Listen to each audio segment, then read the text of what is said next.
শ্রদ্ধা ও ভালোবাসায় স্মরণ করা হলো বিশিষ্ট ক্রীড়া সাংবাদিক অঘোর মণ্ডলকে। বিকেলে তার প্রয়াণ উপলক্ষে স্মরণ সভা করেছে Bangladesh sports journalist association BSJA।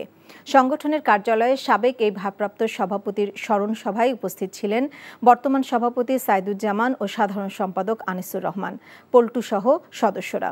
বক্তব্য রাখেন জাতীয় ক্রিকেট দলের সাবেক অধিনায়ক ও প্রধান নির্বাচক গাজী আশরাফ হোসেন লিপু, ফুটবল দলের সাবেক অধিনায়ক শেখ মোহাম্মদ আসলাম, আব্দুল গাফফার, সাবেক ব্যাডমিন্টন খেলোয়াড় কামরুন নাহার ডানা সহ ক্রীড়াঙ্গনের পরিচিত মুখরা।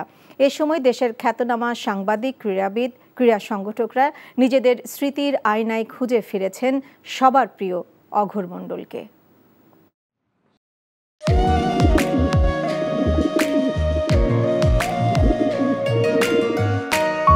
আমি রাশেদ। আমি সুফিয়া।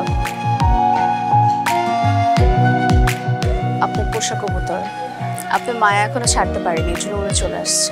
মায়া হচ্ছে ম্যাজিকের মতো, একবার মায়া বললে সহজে ভোলা যায় না। তুমি কি পাগল? আমি পাগল তো। সুফিয়া,